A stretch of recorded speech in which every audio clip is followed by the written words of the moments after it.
Hi guys, I am back with another video and today we are diving into the most anticipated anime of 2026 and trust me this list is going to be hit different from ancient Mongolian witches from the Southern first ever anime adaptation from a 35-year legacy being reborn into a shonen king and finally returning home. 2026 is not playing around. Some of these titles you already know, some of them are about to become your new obsession, and every single one of them has a fan theory underneath it that it will completely change how you can see the show. So if you're ready, number 10, Jadugar, a witch in Mongolia. Kicking off our list is a title most people haven't heard of, and that's exactly what makes it dangerous. Jadugar drops us into the Mongolian Empire following Sitara, a slave girl who loses everything when war destroys her world. She discovers she carries the power of an Udgan female shaman who historically held terrifying political influence in Mongol history. This show does not borrow from European fantasy, it builds something completely different, rooted in real Mongolian shamanic tradition. But fans already have a theory. Sitara isn't just a latest witch, she is the latest link in a reincarnation cycle stretching back to the Genghis Khan, and every witch before her rose from slavery found her power and sacrificed herself to maintain the spiritual balance of the steppes. The title isn't giving it transferred through death, and Sitara might be the first one trying to break that cycle, helmed by Nanako Yamada and director of A Silent Voice. If you know her work, you already know this is going to hurt. Number 9, the 4-second Saintless and her foodie road trip in another world. They summoned her as a saint, then they threw away, so she got herself a camping van and started living better than all of them. For fans of let's say campfire cooking in another world, then boys, you guys are in a treat when you are going to love this show. The main character Rin is summoned to another world as a possible saint, but after the kingdom judges her skills as useless, she gets discarded and exiled immediately. But what they do not realize is that her hidden ability lets her summon a fully equipped camping car, turning survival in another world into complete freedom. Man, what makes this addicting is the comfort payoff. Instead of revenge of war, Rin chooses to travel, cook amazing food, gather companions, and just enjoy isekai life. That contract getting thrown away by the kingdom, then living better than everyone else is just so extremely satisfying, I tell you. Coming in number 8, we have the exiled Heavy Knight knows how to game the system. The kingdom and his own father exiled him for the weakest class, but he isn't only one who knows it's actually the mightiest, strongest. This is one of those satisfying worst class in the world, but secretly the strongest type of concept that comes in a fantasy anime. The main character Elma is born into a prestigious swords family and accepted to inherit the greatness, but when he receives the supposedly weak, useless Heavy Knight class, he gets stripped of his status and immediately out.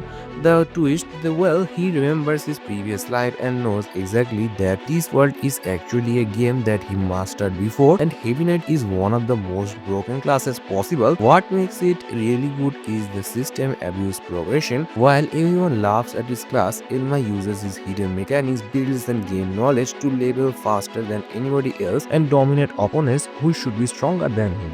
And number 7, The World is Dancing. This one here is different. The World is Dancing is set in 1374 war-torn Japan political chaos. Two courts fighting for control of a crumbling empire. In the middle of all of it, a boy named Oniasha asks a question nobody around him cares about. Why do people dance? He isn't talented, he has no great achievements, but one day he witnesses a single performance that changed everything. This is the original story. Ziami, the man who would shape no theater for the next 600 years. The production brought in a real Kansai schoolmaster as choreography supervisor and the choreographer behind the Tokyo 2020 Paralympics and opening ceremony to handle movement direction. This show takes its art seriously, and fans believe those ancient dance forms hide something far darker, encoded combat techniques passed down through generations capable of awakening power that transcends performance. The competition aren't about talent, they about selection. One question, 600 years of history, let the boy dance, and this mother of this. Coming in number 6, we have Genius Club, and this one will mess your head in the best way possible. Genius Club throws us into a world of elite intellects competing in a game so complex they border on supernatural. The game designs are rooted in real imperial Chinese intelligence tests combined with modern game theory mathematics. The VQ sequence were supervised by professional 9-dan players, and the impossible move shown theoretically value just completely beyond anything that currently exists, and underneath all of it runs a theory that reframes everything. The protagonist's genius isn't real, it was artificially implanted, making them an unwriting test subject in the very conspiracy they are investigating. The Genius Club's true purpose isn't competition, it's finding a vessel capable of containing the collective intelligence of every failed artificial genius before them, not a winner, the latest candidate in decades of human trials. The creator built this entire conspiracy around real AI alignment concerns. This isn't just entertainment, it's the warning. Coming in number 5, we have Tsukimichi Moonlight Fantasy. The goddess decided to throw this man away for being ugly. Now the entire world has to deal with the powerful he came afterwards. So Tsukimichi Moonlight Fantasy Season 3 is in need of a rewrite very soon in sometime 2026. The main protagonist Makoto gets summoned to another world as a hero to be instantly rejected by that goddess after being called ugly and thrown into wastelands. But instead of failing, he builds alliances with dragon and demons and humans and monsters, creating his very own nation while growing absurdly stronger than ever. The third season has been officially announced following season 2, and what makes season 3 so addictive is the next level escalation. Makoto is no longer just surviving or hiding his strength. Now his growth, influence, power, and connections begin affecting the entire world politically and militarily. Along with cheaper world building and publicly arc is confirmed for a July 2026 release. Coming in at number 3, we got Saga Tanya the Evil Season 2, one of the most intense isekai returns. Season 1 followed a ruthless salaryman reborn as Tanya, a child soldier in a war-torn world. Using pure strategy, zero mercy, she rises through the military ranks while constantly being targeted by a god-like entity trying to force her into faith.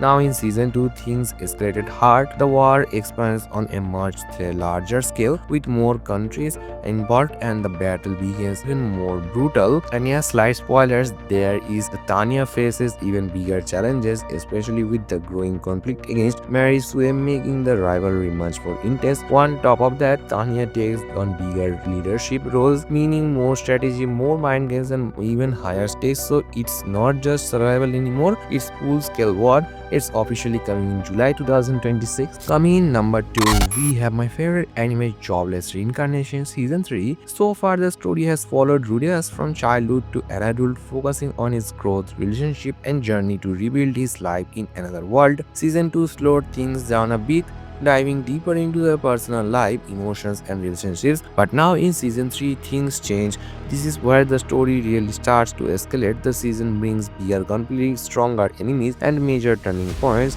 We are also accepting the return of Ares, which fans have been waiting for, along with more intense battles and high stakes overall. Rudeus isn't just growing anymore, he is stepping into a much bigger role, facing challenges that actually impact the world around him. It's confirmed for July 2026, and honestly, this one could easily dominate the year. Taking the number 1 spot, Black Clover, most anticipated anime of 2026. Asta is back after 5 years of hiatus. Black Clover Season 2 is officially confirmed. The trailer already proved one thing: the animation quality has been completely overhauled, and this isn't just same Black Clover that people complained about. This is studio period treating it the way they treat Bleach Thousand Year Blood War. Season 2 picks up the Spade Kingdom Radar, the Dark Triad, Devil Binding Rituals, and Asta and Devil's full synchronization fully animated properly. But fans have a theory that reframes the entire series. Astra, not the Devil, vanished from the underworld. Exactly when Astra was born, Astra's completely absence of magic in a world where everyone has an isn't defect its divine devil heritage. Astaroth isn't just missing from the story,